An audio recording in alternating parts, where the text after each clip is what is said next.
kasih Bapak Ibu Guru UPTS Negeri Kota 1. Terima kasih atas waktu yang diberikan kepada saya dengan semua kerso hadir dalam rangka menyebarkan pemahaman dan penerapan pengalaman budaya positif saya. Ini merupakan tugas aksi nyata saya pada modul 1.4 pada program calon guru penggerak angkatan 11 Kabupaten Blitar. Sholawat serta salam kita curahkan kepada junjungan kita Nabi Agung Muhammad Sallallahu Alaihi Wasallam, yang mana senantiasa kita nantikan syafaatnya hingga yaumil kiamat nanti. Yang saya hormati Ibu Istini selaku Kepala UPTS Negeri Kota 1, yang saya hormati Bapak Ibu Guru UPTS Negeri Kota 1 yang senantiasa berbahagia. Pertama-tama marilah kita panjatkan puji syukur kehadirat Allah Subhanahu wa taala, di mana pada kesempatan kali ini panjenengan semua berada di sini dalam keadaan sehat walafiat. Amin amin ya rabbal alamin. Di sini saya mendesiminasikan tentang tugas aksi nyata saya berupa budaya positif. Bukan berarti saya memiliki kemampuan yang lebih atau memahami keseluruhan dengan materi. Tidak, kita sama-sama belajar di sini ya Bapak Ibu.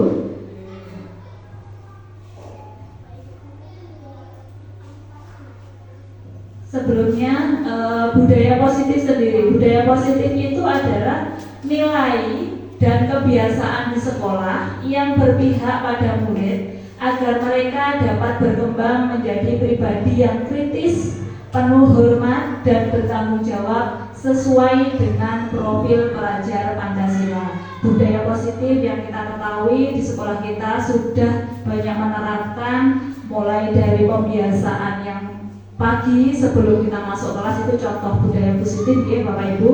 Mulai dari senam pagi, setelah senam pagi pembiasaan pembacaan surat pendek, terus ada Asmaul Husna, terus ada itu pembiasaan untuk meningkatkan nilai religius pada peserta didik kita. Selain itu untuk meningkatkan nilai nasionalis pada peserta didik kita juga mengadakan nyanyi lagu nasional. Itu merupakan salah satu contoh meningkatkan nilai nasionalis pada peserta didik kita. Terus yang baru saja kita tambahi yaitu gerakan capung. Itu merupakan prakarsa perubahan yang saya buat untuk menanamkan kepedulian peserta didik kita terhadap kebersihan lingkungan kita. Seperti itu ya. Pada materi yang akan saya sampaikan ini, konsep intinya tentang budaya positif itu yang pertama yaitu perubahan paradigma baru, yang kedua tentang disiplin positif, yang ketiga nilai-nilai kebajikan, dan yang keempat kebutuhan dasar manusia, yang kelima motivasi perilaku, yang keenam posisi kontrol guru, dan yang ketujuh adalah keyakinan kelas, yang terakhir yaitu segitiga restitusi. Nanti akan kita bahas satu persatu. Ini yang pertama yaitu pembelajaran paradigma baru. Nah, pembelajaran paradigma baru itu merupakan pembelajaran yang dirancang berdasarkan prinsip pembelajaran berdiferensiasi, sehingga para peserta didik belajar sesuai dengan kebutuhannya berdasarkan tahap perkembangan sesuai teori psikologi modern untuk mewujudkan profil pelajar Pancasila. Pembelajaran diferensiasi itu merupakan yang dimunculkan pada pembelajaran di Merdeka Belajar. Yang pertama, profil pelajar Pancasila itu yaitu beriman bertakwa kepada Tuhan Yang Maha Esa. Yang kedua, berkebinekaan global. 3, bergotong royong. 4, kreatif. 5, benar kritis. Yang keenam adalah mandiri. Nah, pada waktu penyusunan visi sekolah kita itu mengacu pada profil pelajar Pancasila itu. Ya. Sesuai sesuai dengan visi dari sekolah kita, yaitu terwujudnya peserta didik yang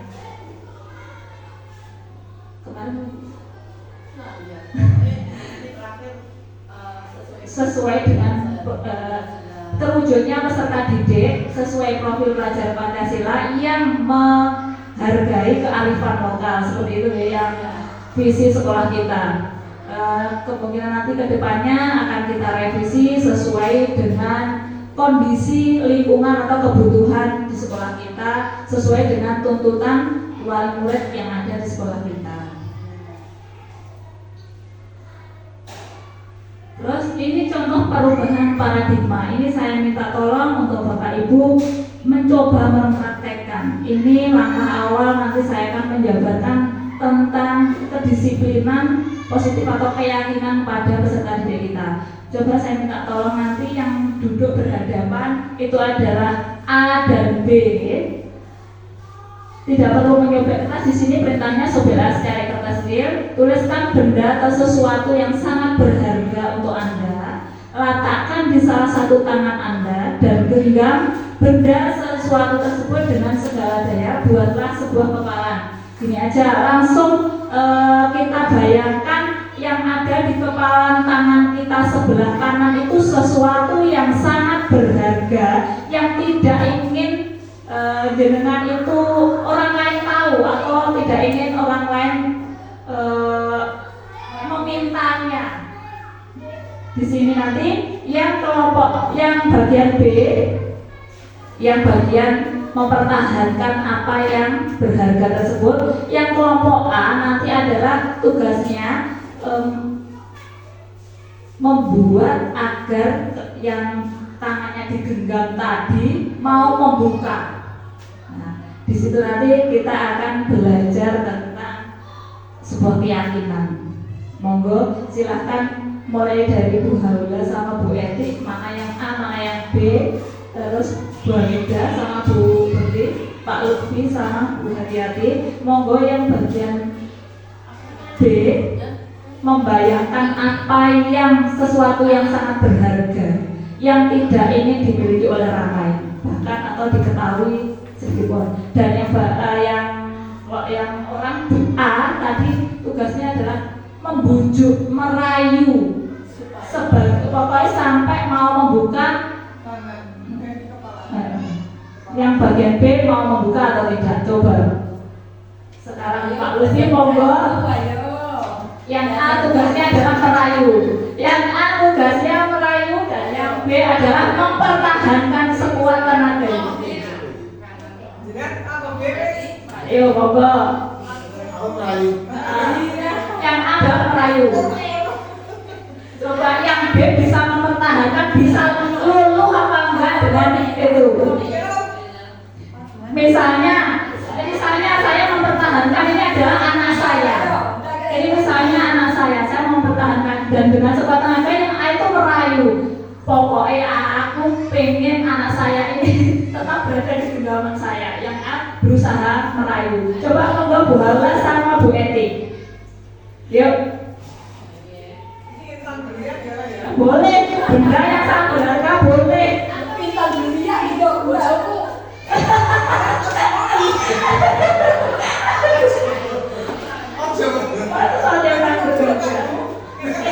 Yang A saya teliti. A tugasnya adalah merayu sekuat tenaga sampai B. Kira-kira mau melepaskan apa enggak? Ayo bisa merayu bukti merayu. Jenengan bagian A atau B? Saya bagian yang dirayu Pak. B, berarti B. Pak Lutfi berarti A. Monggo silakan dirayu coba. Dengan bahasa merayu. Sebelah halus.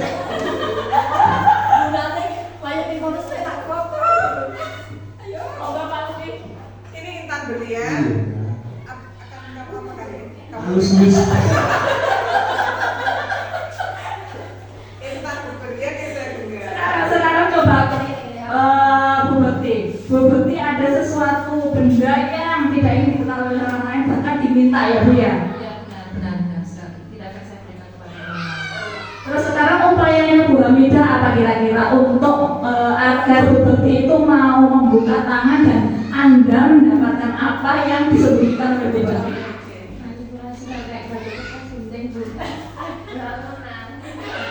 Oh, caranya adalah memanipulasi katanya ya. Sudah?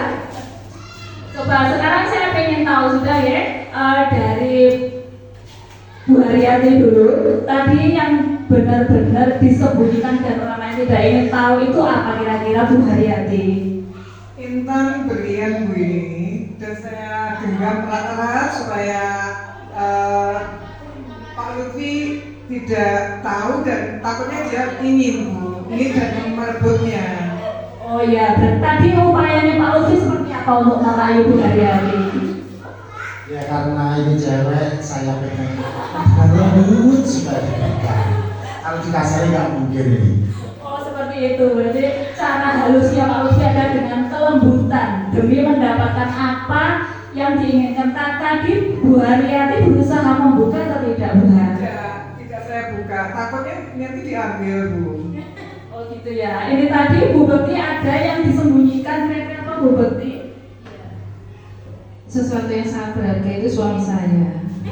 Makanya tidak saya buka, nanti dimiliki orang lain. Hanya saya pertahankan sekali. Bagus, tepuk tangan untuk Bu Bekti. Terus ini tadi yang Bu Eti, sesuatu yang berharga tadi apa Bu Eti? Keluarga saya Bu, semuanya, anak dan suami saya. Bu Haula tadi sudah merayu Bu Eti dengan sekuat tenaga apa belum? Belum, berarti belum mampu membuat Bu Eti membuka tangannya. Ini tadi yang kelompok B semuanya tidak bersedia membuka tangan ya. Apa sih sebenarnya alasan jenengan itu kok tidak membuka tangan jenengan? Benar-benar melindungi tangan yang ada sesuatu yang berharga tadi. Pasti semua itu ada alasannya. Nah, berangkat dari sini tadi bahwa anak didik kita atau murid kita sebenarnya setiap dia melakukan perbuatan yang menyimpang atau yang tidak benar itu sebenarnya memiliki alasan, sama seperti yang dengan pertahankan ini tadi contohnya. Selanjutnya, nah ini pertanyaan sebenarnya tadi sudah saya ajukan pertanyaannya ke Bu Haryati sama Bu Bekti. Nah, miskonsepsi tentang teori kontrol. Nanti yang contoh tadi akan saya lanjutkan di keyakinan kelas dan segitiga restitusi itu tadi untuk mengawali agar tidak ngantuk. Selanjutnya, ini adalah ilusi guru yang mengontrol murid, seolah-olah kita itu adalah tangan yang besar yang mampu mengendalikan anak didik kita itu seperti apa yang kita mau. Ini kira-kira benar atau salah di Bapak Ibu? Kurang tepat ya. Terus ini contoh lagi, ilusi bahwa semua penguatan positif efektif dan bermanfaat. Ini contohnya dengan memberikan penghargaan. Oke. Terus yang berikutnya, ilusi bahwa kritik dan membuat rasa bersalah mampu menguatkan karakter. Dengan anak dibuat seolah-olah benar-benar bersalah dengan apa yang dia perbuat. Terus ada yang bahwa itu dengan meneriaki, memaki-maki. Ini contoh-contoh yang kurang tepat untuk anak didik kita ya. Bahwa kita itu bukanlah, kalau yang seperti ini seolah-olah kita itu Tuhan ya, bisa mengendalikan semuanya. Bahwa anak itu, kamu harus duduk, kamu harus datang jam sekian, kamu harus mengerjakan ini, itu, dan sebagainya. Seolah-olah kita itu Tuhan. Kalau semacam itu, bahwa ini kurang tepat ya, teori kontrol yang seperti ini. Tapi insya Allah di sekolah kita tidak ada yang seperti ini ya. Mungkin di sekolah lain masih ada yang menerapkan seperti ini. Terus ilusi guru yang mengontrol muridnya, yaitu pada dasarnya kita tidak dapat memaksa murid untuk berbuat sesuatu jika murid tersebut memilih untuk tidak melakukannya. Walaupun tampaknya guru sedang mengontrol perilaku murid. Hal demikian terjadi karena murid sedang mengizinkan dirinya dikontrol, Saat itu bentuk kontrol guru menjadi kebutuhan dasar yang dipilih murid tersebut. Teori kontrol menyatakan bahwa semua perilaku memiliki tujuan, bahkan terhadap perilaku yang tidak disukai. Nah, ini tadi saya jelaskan berdasarkan ilusinya tadi bahwa kita itu bukan Tuhan dan peserta didik kita juga bukan malaikat yang harus selalu benar. Mereka melakukan kesalahan pasti juga memiliki alasan. Banyak sekali kasus-kasus yang ada di sekolah kita kemarin yang sudah disampaikan sama Pak Dwi, bahwa contoh yang lagi viral di sekolah kita yaitu habis gitu. Habis yang seperti itu kita tidak bisa langsung menyalahkan si anak bahwa habis itu nakal, habis itu orang tuanya kurang mempedulikan. Kita tidak bisa langsung menjudge seperti itu bahwa kita perlu melakukan penyelidikan atau pengamatan agar kita mengetahui bahwa kebutuhan khusus apa kira-kira yang habis itu belum terpenuhi. Nah, selanjutnya, ilusi bahwa semua penguatan positif efektif dan bermanfaat.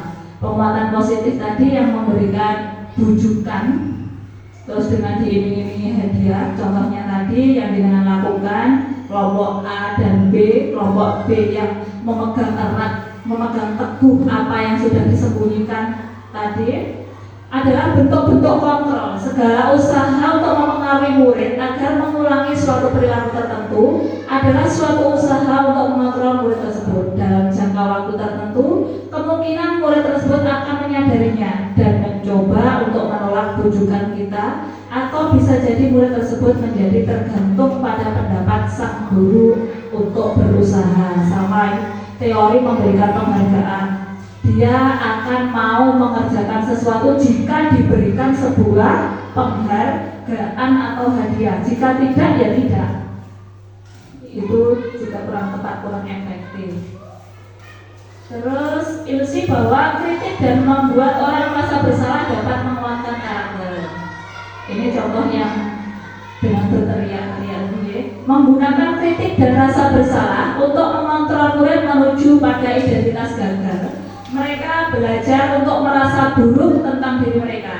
Mereka mengembangkan dialog diri yang negatif. Kadangkala sulit bagi guru untuk mengidentifikasi bahwa mereka sedang melakukan perilaku ini karena seringkali guru cukup menggunakan suara yang halus untuk menyampaikan pesan yang negatif. Jadi tidak perlu dengan teriakan-teriakan. Kita bisa membuat anak itu menyadari dengan apa yang diperbuat atau kesalahannya dengan suara yang halus. Selanjutnya, ilusi bahwa orang dewasa memiliki hak untuk memaksa. Ini tadi sama dengan mengibaratkan bahwa guru itu adalah sebagai Tuhan dan anak didik kita adalah malaikat yang harus selalu benar. Banyak orang dewasa yang percaya bahwa mereka memiliki tanggung jawab untuk membuat murid berbuat hal tertentu. Apapun yang dilakukan dapat diterima selama ada sebuah kemajuan berdasarkan sebuah pengukuran kinerja. Pada saat itu pula orang dewasa akan menyadari bahwa perilaku memaksa tidak akan efektif untuk jangka waktu panjang dan sebuah hubungan permusuhan akan terbentuk. Ini akan membawa dampak yang buruk pada anak ketika anak itu sudah dewasa. Dia akan mengingat bahwa apa yang diucapkan guru, aku biar tahu diseneni guruku ini, saya pernah dihukum seperti ini, saya pernah diolok-olok guru seperti ini. Itu pasti akan membekas pada ingatan dan di memori anak-anak jangka panjang. Memang anak-anak akan mau menuruti apa yang kita ucapkan, tapi saat dia berada dengan kita, ketika anak tidak bersama dengan kita, dia akan melakukan hal itu lagi sebenarnya. Itu adalah kekeliruan sebenarnya. Terus ini mengubah paradigma stimulus respon ke pendekatan teori kontrol. Nanti bisa saya bagikan stimulusnya, tidak saya bacakan satu-satu. Terus mengubah paradigma stimulus respon ke pendekatan teori kontrol. Bagaimana seorang bisa berubah dari paradigma stimulus respon kepada pendekatan teori kontrol. Ini menurut Stephen R. Covey mengatakan bahwa bila kita ingin membuat membuat kemajuan perlahan, sedikit-sedikit ubahlah sikap atau perilaku Anda. Namun, bila kita ingin memperbaiki cara-cara utama kita, maka kita perlu mengubah kerangka acuan kita. Ubahlah bagaimana Anda melihat dunia, bagaimana Anda berpikir tentang manusia. Ubahlah paradigma Anda, skema pemahaman dan penjelasan aspek-aspek tertentu tentang realitas. Di sini membuat perubahan sedikit demi sedikit. Kita tidak bisa memaksa anak didik kita itu sesuai dengan apa yang kita inginkan. Munculnya kurikulum merdeka itu adalah salah satu strategi bagaimana kita memberikan fasilitas pembelajaran yang berpihak kepada murid kita. Jadi tidak serta-merta kita itu memberikan materi kepada anak secara keseluruhan yang sama. Kita awal sebelum memberikan pembelajaran pada peserta didik kita harus mengetahui kemampuan awal peserta didik itu bagaimana. Baru kita bisa merancang pembelajaran yang sesuai dan tepat dengan peserta didik kita. Kalau dulu semua anak kita perlakukan sama, semua anak kita anggap kemampuannya itu sama, bahwa masuk SD itu semua sudah bisa membaca, sudah mengenal baca tulis. Sebenarnya itu kurang tepat. Kita ketika murid masuk awal di kelas kita perlu melakukan yang namanya asesmen awal untuk mengetahui kemampuan awal peserta didik kita, terus bagaimana kita bisa merancang pembelajaran yang sesuai dengan peserta didik kita. Selanjutnya, yang kedua ini tadi materi tentang disiplin positif. Disiplin itu berasal dari kata disiplina yang artinya belajar. Disiplin mengacu pada disiplin diri yang memiliki tanggung jawab terhadap apa yang dilakukannya berdasarkan nilai-nilai yang diyakini. Disiplin positif merupakan salah satu cara penerapan disiplin yang bertujuan menumbuhkan kesadaran serta memberdayakan peserta didik tanpa imbalan, penghargaan, ancaman, atau hukuman. Nah, dari kata disiplin ini ternyata itu artinya adalah belajar, ya Bapak Ibu. Sering kali kita mengucapkan, anak-anak kalian itu harus belajar disiplin. Ternyata setelah saya mencerna kalimat itu kok kurang tepat ya. Padahal kata disiplin itu sendiri adalah artinya belajar. Jadi kalau kita menyampaikan ke anak-anak kalian harus belajar disiplin, berarti anak-anak kalian harus belajar. Ternyata kurang tepat. Disiplin itu artinya adalah belajar. Dengan tadi yang disampaikan oleh Stephen tadi, bahwa kita harus melakukan perubahan sedikit demi sedikit, belajar sedikit demi sedikit, ya. Sebagai pendidik, tujuan kita adalah menciptakan peserta didik yang memiliki disiplin diri, sehingga mereka berperilaku mengacu kepada nilai-nilai kebajikan universal dan memiliki motivasi intrinsik dalam perubahan perilaku ke arah yang lebih baik. Disinilah peran guru yang terpenting, yaitu memunculkan motivasi intrinsik ini. Bagaimana anak-anak itu benar-benar mau berbuat yang baik atau belajar yang baik, itu muncul dari dalam dirinya sendiri, bukan karena paksaan kita. Misalnya, ayo anak-anak nanti kerjakan halaman ini, kalau tidak dikerjakan besok kalian lari-lari di halaman 10 kali.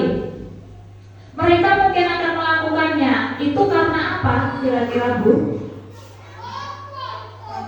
Karena takut, karena takut akan hukuman. Atau begini, anak-anak besok ini lebih halus lagi, tapi kurang tepat juga. Anak-anak besok kerjakan matematika halaman 10 ya.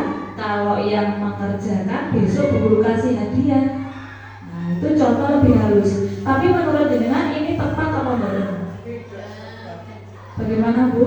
Tidak tepat karena itu kalau dia tidak dikasih hadiah atau umpan dia tidak mau mengerjakan. Ya, betul sekali ya, bahwa hukuman, kita memberikan hukuman kepada anak didik itu juga kurang jelas tidak tepat. Kalau memberikan penghargaan pun juga kurang tepat. Jadi anak-anak itu akan mau melaksanakan jika mereka mendapatkan hadiah tadi ya. Terus yang ketiga yaitu nilai-nilai kebajikan, nilai-nilai yang disepakati bersama lepas dari suku, bangsa, agama, bahasa maupun latar belakangnya. Contoh-contohnya yaitu yang pertama profil pelajar Pancasila yang tadi saya bacakan ada 6 tadi. Terus berikutnya dari primary years itu ada toleransi, rasa hormat, integritas, mandiri, menghargai, antusias, empati, keingintahuan, kreativitas, kerjasama, percaya diri, dan 9 pilar karakter Indonesia yaitu cinta Tuhan dan segenap ciptaannya, kemandirian dan tanggung jawab, kejujuran, amanah, diplomatis, hormat dan santun, dermawan, suka menolong dan gotong royong, percaya diri, kreatif dan bekerja keras, kepemimpinan dan keadilan. Ini contoh-contoh nilai kebajikan dari institusi atau organisasi dan yang kita terapkan sesuai dengan profil pelajar Pancasila ini. Ya. Selanjutnya yaitu kebutuhan dasar manusia.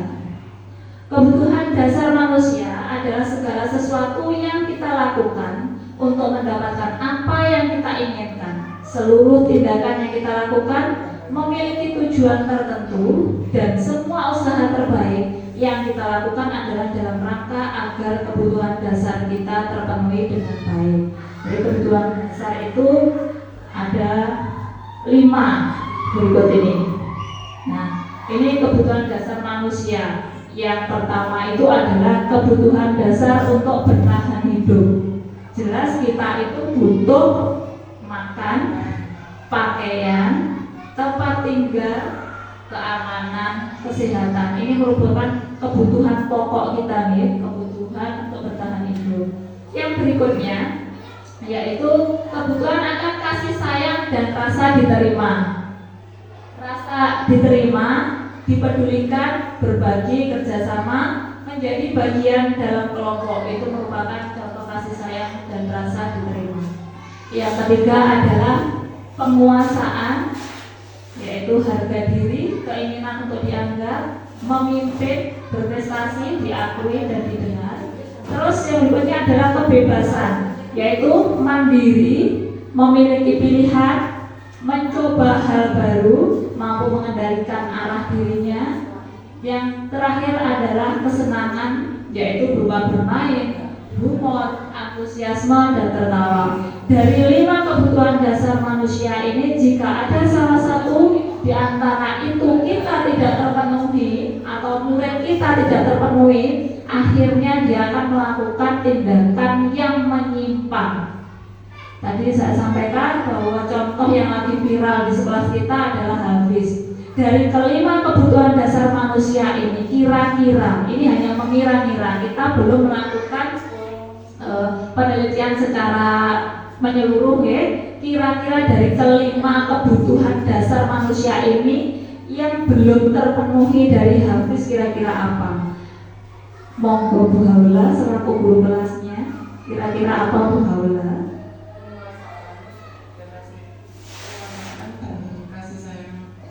Kasih sayang dan rasa terima kasih. Iya,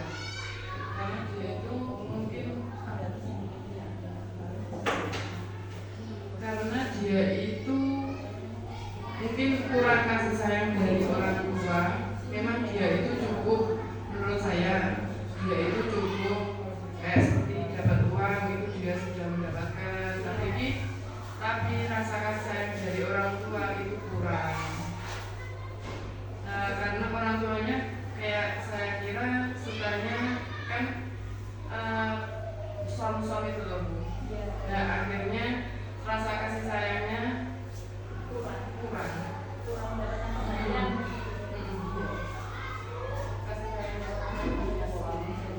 Terima kasih buat Bu Hamba ya. Itu tadi sedikit sharing dari kelas 1 yaitu murid kita Hafiz. Menurut Bu Haula yang selaku guru kelasnya, tindakan Hafiz yang semaunya sendiri, terus waktu diajar di dalam kelas dia sukanya berada di luar dan berlari-larian mengganggu kakak-kakak kelasnya dan suka membuat keributan kalau berada di dalam kelasnya, Bu. Menurut Bu Haula itu kurangnya kasih sayang dan rasa diterima. Mungkin ini muncul karena dari lingkungan keluarganya yang memang orang sibuk, ya, terlalu sibuk dengan urusan pekerjaannya. Jadi si anak ini kecenderungan di sekolah itu mencari perhatian, ya, mencari perhatian di teman-temannya, di bapak ibu guru juga seperti itu, nih. Mungkin dari hasil pengamatan Bu Haula seperti itu kita nanti bisa mengembangkan untuk mengatasi perilaku Hafiz yang seperti itu. Bagaimana kita nanti bisa musyawarah bersama, oke Bu Haula. Selanjutnya hukuman dengan anak berbuat atau tindakan yang menyimpang tadi, kita bisa mengatasinya itu dengan tindakan yang mana kira-kira dari ketiga jenis cara mengatasi anak itu. Monggo, ada hukuman, ada konsekuensi, ada restitusi. Dari ketiga itu kira-kira yang tepat bisa kita terapkan untuk anak didik kita. Yang mana Bu?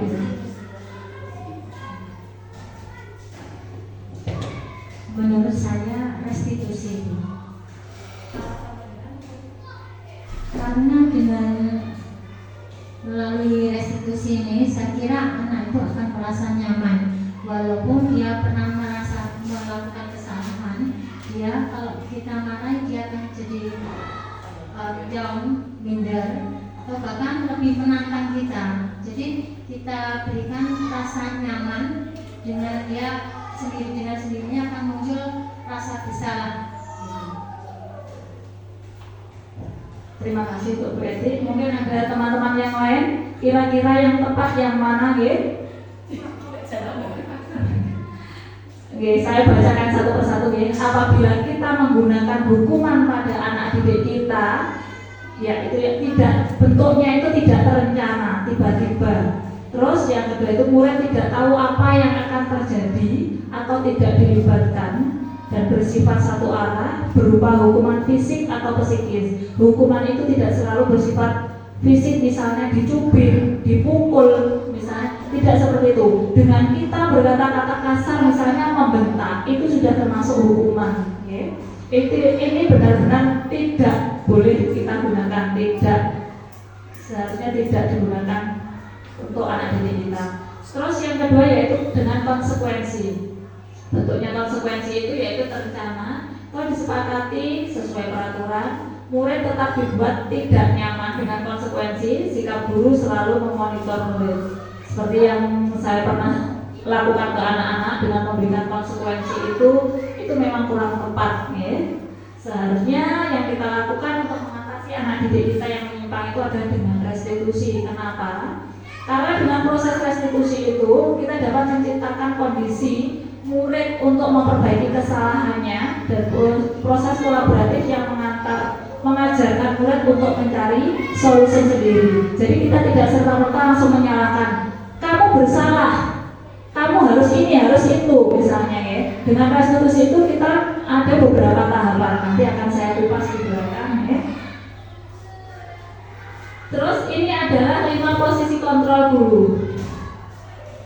Ada penghukum, ada pembuat merasa bersalah, ada teman, ada pemantau, dan terakhir adalah manajer. Di kelima posisi kontrol guru ini yang harus kita terapkan itu adalah posisi kontrol sebagai manajer. Dan ketika kita menerapkan posisi kontrol manajer itu, kita tidak harus selalu sebagai manajer, terus tidak. Kita juga bisa berlaku sebagai teman untuk menstabilkan dulu, ya, menstabilkan anak ketika melakukan kesalahan. Misalnya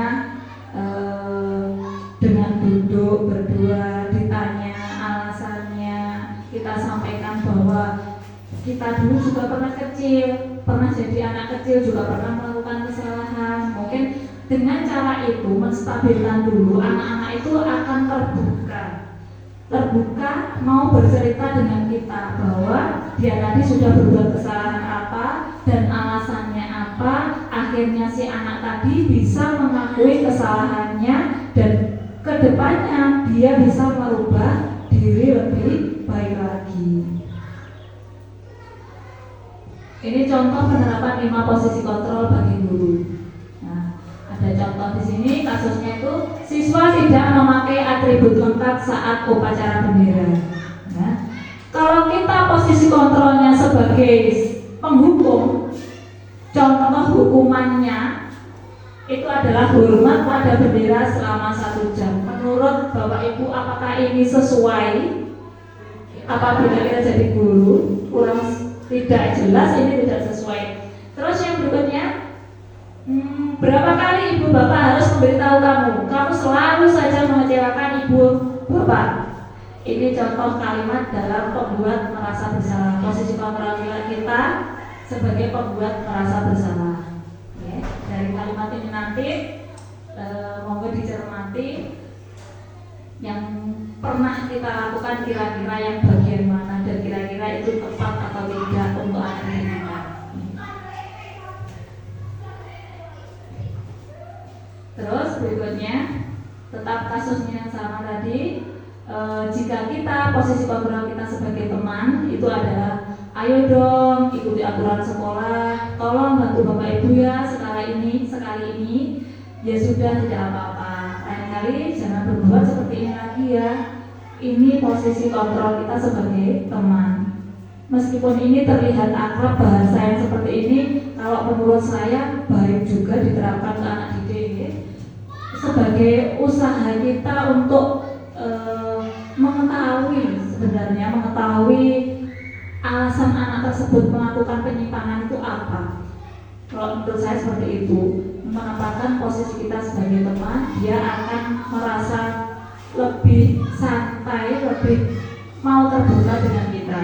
Terus yang berikutnya adalah posisi sebagai pemantau. Itu contoh kalimatnya, kamu sudah melanggar peraturan, ayo dong ikuti aturan sekolah, tolong bantu bapak ibu ya sekali ini, ya sudah tidak apa-apa. Lain kali jangan berbuat seperti ini lagi ya. Ini posisi kontrol kita sebagai teman. Meskipun ini terlihat akrab bahasa yang seperti ini, kalau menurut saya baik juga diterapkan ke anak didik sebagai usaha kita untuk mengetahui alasan anak tersebut melakukan penyimpangan itu apa. Kalau menurut saya seperti itu, menempatkan posisi kita sebagai teman, dia akan merasa lebih santai, lebih mau terbuka dengan kita. Terus yang berikutnya adalah posisi sebagai pemantau. Itu contoh kalimatnya, kamu sudah melanggar peraturan sekolah, kamu tahu konsekuensinya. Setelah upacara kamu beri adabnya ke koperasi dan jangan diulangi lagi. Itu sebagai pemantau. Terus sekarang ini posisi manajer yang harus kita terapkan, yaitu apakah kamu tahu kesalahanmu? Kira-kira bagaimana kamu memperbaiki kesalahanmu?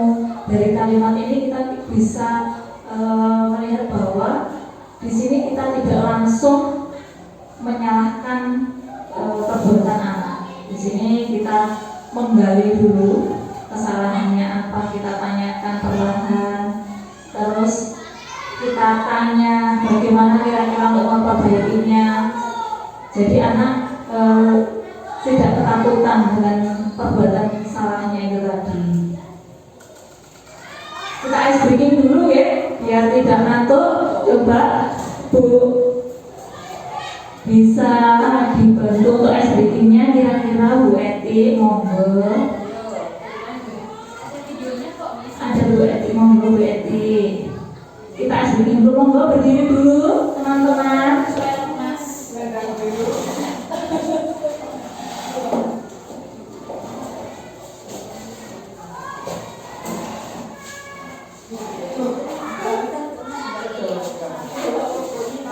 Bemo malah mati.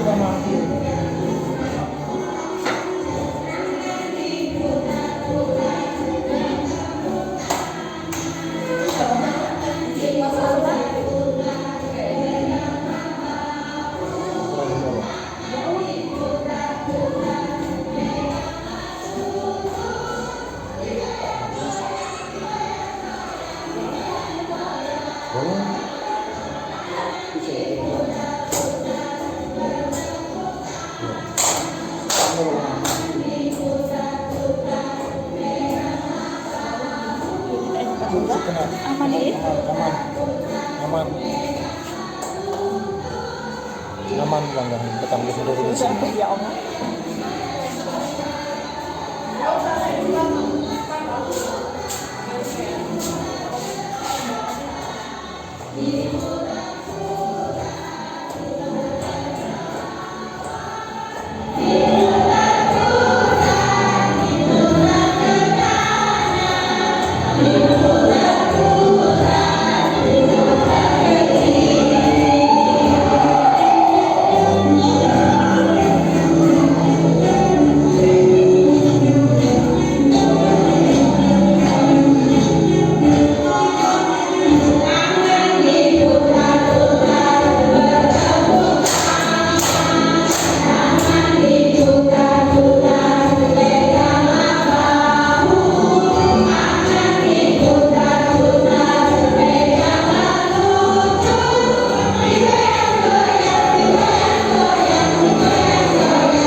Terima kasih.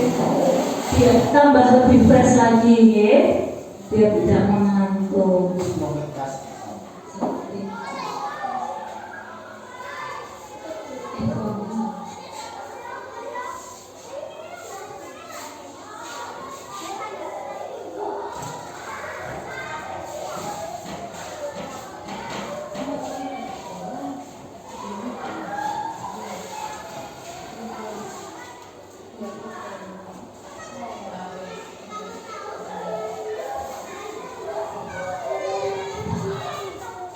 Ini tadi kita sampai pada contoh kalimat sebagai manajer, posisi kontrol kita sebagai manajer. Yang berikutnya, ini ada beberapa kalimat tentang posisi kontrol kita.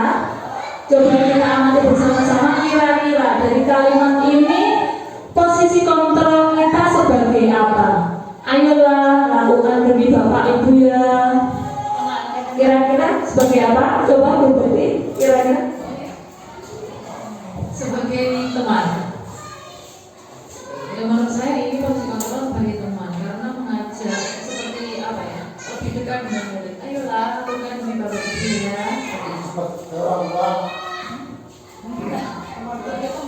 terima kasih Mbak Bupati ya. Ayolah lakukan demi Bapak Ibu, ini contoh Bapak Ibu ini Pak Lucy. Ini posisi kontrol kita di sini adalah sebagai teman. Jadi ketika kita nanti mengatasi murid kita yang melakukan penyimpangan, perbuatan yang salah, kita bisa menggunakan posisi kontrol teman dulu untuk mendapatkan hati anak dulu agar si anak tadi mau bercerita. Nah tadi ya. Selanjutnya ini, kamu tidak pernah benar melakukannya. Dari contoh kalimat ini kira-kira posisi kontrol apa? Penghukum kah? Atau pemantau kah? Pembuat merasa bersalah kah? Manajer kah? Kamu tidak pernah benar melakukannya. Nah, Bu Eti coba. Membuat merasa bersalah. Karena dengan kalimatnya itu seakan-akan membuat yang melakukan kesalahan itu merasa tidak nyaman.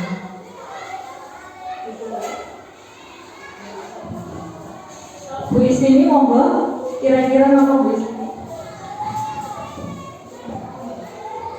Itu bisa masuk ke memantau karena dilihat dari bahasanya.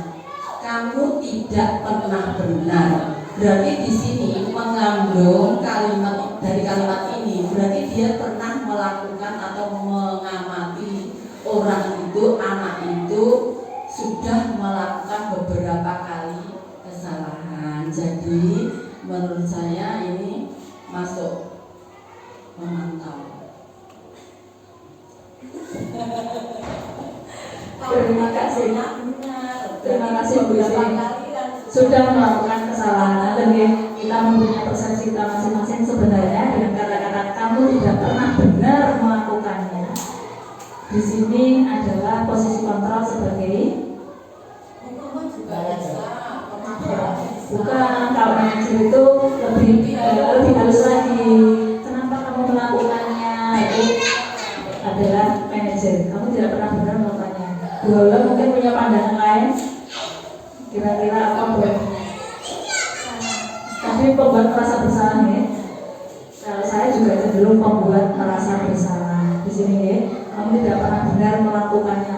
Dia seolah-olah ditekan, disudutkan bahwa dia itu salah terus. Seperti itu ya Bu Istini. Terima kasih jawabannya. Yang berikutnya, apa rencanamu untuk menyelesaikan masalah ini? Apa rencanamu untuk menyelesaikan masalah ini? Kira-kira posisi sebagai Memantau. Manajer. kira-kira sebagai manajer. Soalnya kita posisi kita di sini adalah meminta anak agar dia tahu kesalahannya, terus untuk memperbaiki kesalahanmu tadi, rencanamu apa? Nah, seperti itu ya. Itu posisi sebagai manajer. Yang berikutnya, yang kamu lakukan itu membuat ibu guru kecewa. Kira-kira apa?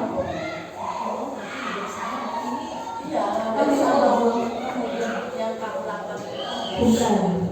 Kalau penghukum, yang membuat bersalah, ya, membuat merasa bersalah. Jadi kita tekan si anak tadi soal dia itu benar-benar bersalah dengan yang dilakukan.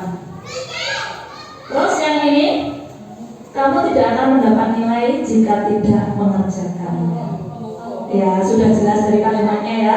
Ini adalah sebagai penghukum. Nah, sekarang kita beranjak ke materi yang berikutnya, yaitu keyakinan kelas. Mengapa keyakinan kelas? Mengapa bukan kesepakatan kelas?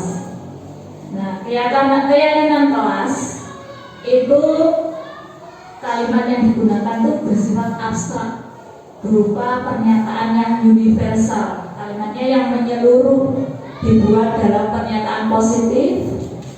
Di sini contoh kalimat atau pernyataan positif itu contohnya tanggung jawab, disiplin, tertib, kerjasama, rapi, semangat. Itu contoh. Kalau kita membuat peraturan di dalam kelas beda ya. Kalau keyakinan itu menggunakan bahasa yang lebih positif, bahasa yang anak-anak itu tidak terkesan bahwa ini adalah aturan.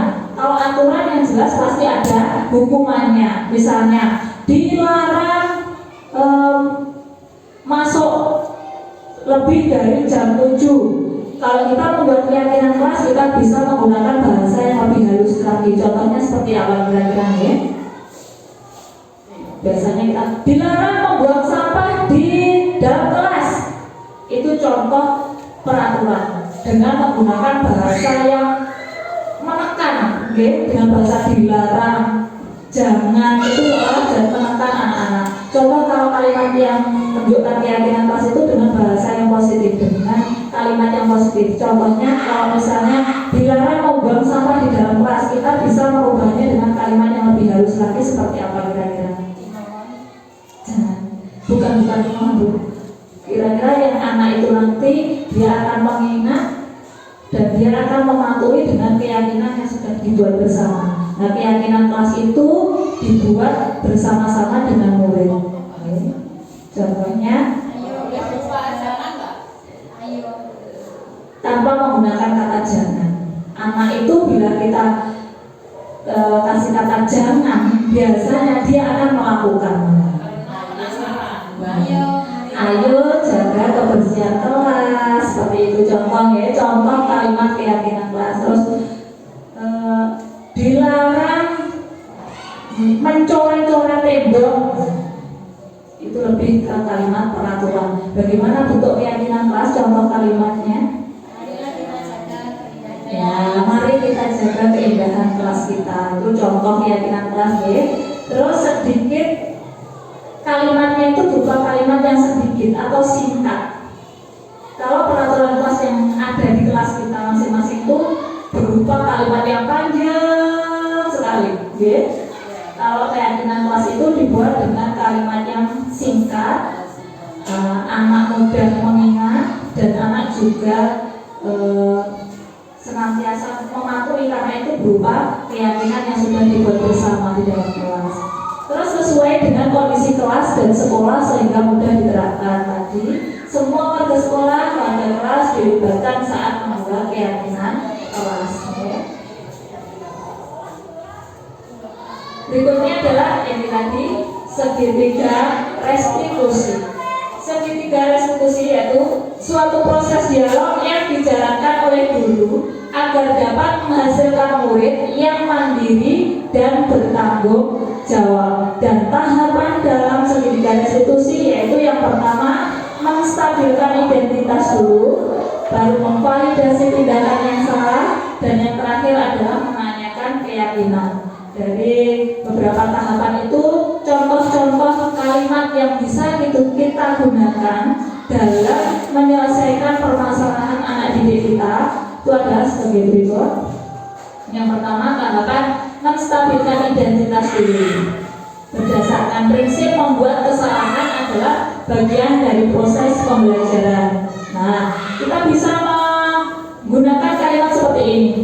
Ketika kita mengetahui anak didik kita melakukan kesalahan atau melanggar keyakinan kelas yang sudah kita buat, misalnya berbuat salah itu wajar, atau tidak ada manusia yang sempurna. Ada lagi, bapak atau ibu juga pernah melakukan itu. Terus yang berikutnya ada, ibu atau bapak tidak mau mencari siapa yang salah, tapi ingin mencari solusi dari permasalahan ini. Terus yang berikutnya adalah kamu berhak merasa begitu. Nah, ini contoh-contoh kalimat yang bisa kita gunakan dalam menstabilkan identitas anak ketika kita mengatasi permasalahan. Terus contoh kalimat pada validasi tindakan yang salah. Setelah kita tadi menstabilkan ya, anak-anak yang berbuat salah tadi dia akan lebih terbuka terhadap kita, dia mau bercerita, lalu kita baru memvalidasi tindakannya. Contoh kalimatnya seperti, kamu pasti punya alasan mengapa melakukan hal itu. Terus, padahal kamu bisa melakukan yang lebih buruk dari ini ya. Kita buat seperti itu dulu. Terus, kamu patut bangga karena telah melindungi sesuatu yang penting buatmu. Nah, ini tadi contoh yang sudah praktekkan tadi dengan menggenggam erat tangan tadi, bahwa setiap manusia melakukan sesuatu, bahkan itu perbuatan yang menyimpang sekalipun, pasti memiliki alasan dasar. Terus berikutnya yaitu kamu melakukannya karena mempertahankan sesuatu yang penting bagimu.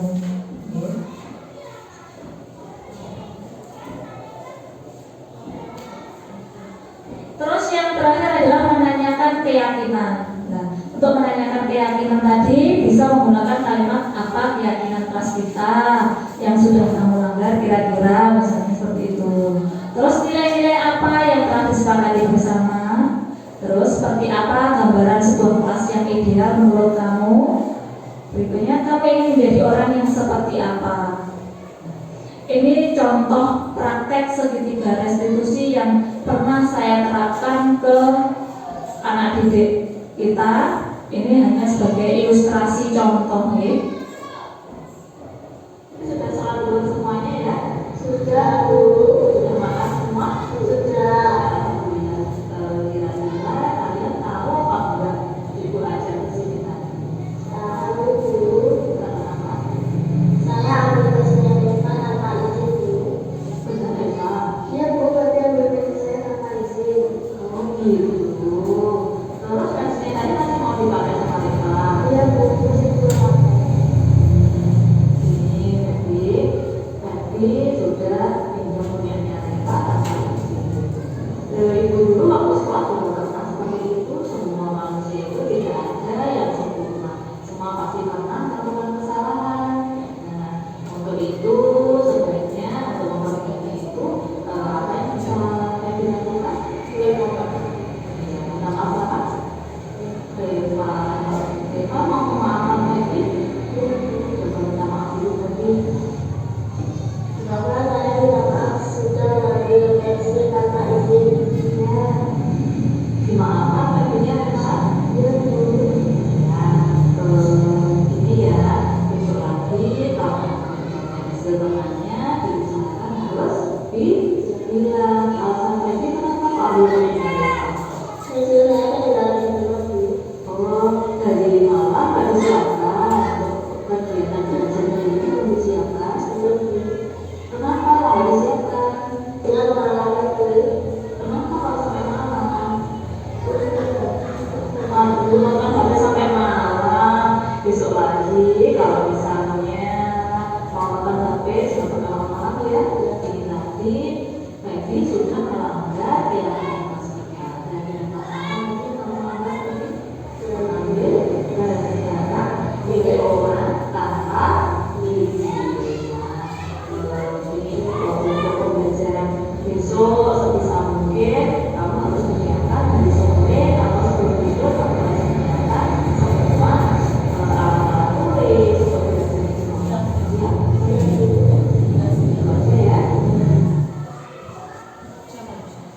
Itu tadi ya, cuplikan ilustrasi penerapan segitiga restitusi saya ketika Febi yang mengambil pensil milik Reva tanpa izin. Di sini saya mencoba menstabilkan identitasnya dulu dengan sebagai teman tadi saya menanyakan bahwa tadi sudah makan semuanya, sudah sholat semua ya. Itu contoh kalimat dalam menggunakan menstabilkan identitas. Jadi kalimat-kalimat yang saya contohkan tadi itu sebagai contoh. Kita bisa menggunakan kalimat lain yang bisa membuat anak kira-kira mau berkata jujur dengan kita. Okay? Terus tadi saya juga sudah memvalidasi tindakannya dengan menanyakan alasannya apa, kok bisa meminjam tanpa izin. Katanya tadi Febi dia tidak membawa alat tulis karena ketinggalan di rumah, karena tidurnya terlalu malam. Akhirnya dia tidak menyiapkan alat tulis untuk sekolah. Terus yang terakhir tadi tahapan menanyakan keyakinan. Tadi saya juga sudah menanyakan kira-kira keyakinan kelas apa yang sudah dilanggar oleh Febi, yaitu mengambil barang milik orang lain tanpa izin pemiliknya. Tadi itu contoh ya. Itu monggo kita bersama-sama kita bisa mengatasi semua permasalahan peserta didik kita yang mereka melakukan penyimpangan dengan menggunakan segitiga restitusi ini agar anak lebih terbuka terhadap kita, apa tindakannya yang telah diperbuat dan alasannya, dan anak juga mampu menyimpulkan sendiri kesalahannya dan mampu menemukan solusi sendiri apa yang dia bisa perbuat untuk mengatasi permasalahannya itu tadi. Disinilah tujuan dari segitiga restitusi tadi. Terus untuk penutup,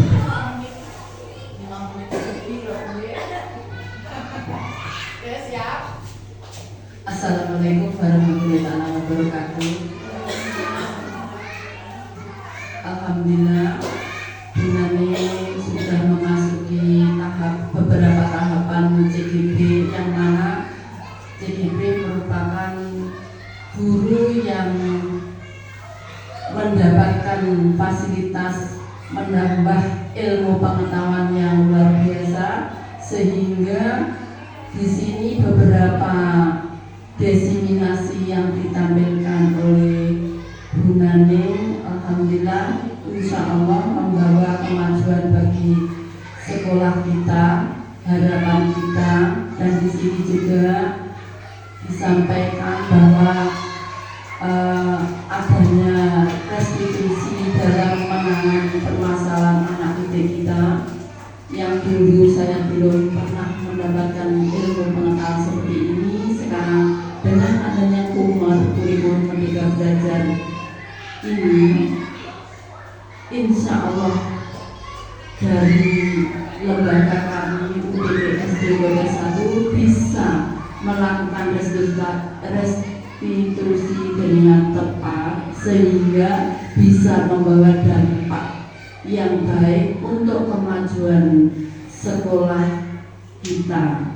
Dan di sini Bapak Ibu, saya berpesan disampaikan bahwa kita mendidik anak harus kita sebagai manajer atau AMO, yang mana dulu sudah disampaikan, didengung-dengungkan oleh Ki Hajar Dewantoro sebagai bapak pendidikan kita, yang mana pendidikan itu berawal dari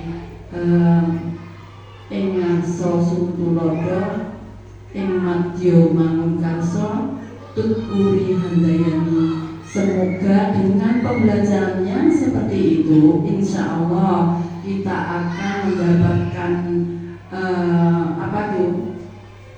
motivasi pembelajaran yang baik dan unggul, sehingga bisa merekrut anak didik di Kotes ini bisa menyekolahkan di SD Kotes 1. Dan mohon Bapak Ibu guru semuanya, dengan pembaruan yang begitu luar biasa ini, ayo kita setahap demi tahap bisa melaksanakan, walaupun belum sempurna. Mari kita semangat untuk mensukseskan pembelajaran yang sesuai standar nasional pendidikan kita. Saya kira cukup. Semangat merdeka belajar. Assalamualaikum warahmatullahi wabarakatuh. terima kasih Bu Istini. Wassalamualaikum warahmatullahi wabarakatuh. Insya Allah kami beserta teman-teman akan berusaha dalam menuntun anak-anak bangsa kita sesuai dengan filosofi Ki Hajar Dewantara, yaitu ing ngarsa Sutulodo, ing madya mangunkarsa, tuturi handayani. Seperti itu Bapak Ibu. Untuk diseminasi hari ini tentang budaya positif akan saya akhiri. Apabila ada kurang dan lebihnya, saya mohon maaf yang sebesar-besarnya. Wabillahi taufiq wal hidayah. Wassalamualaikum warahmatullahi wabarakatuh.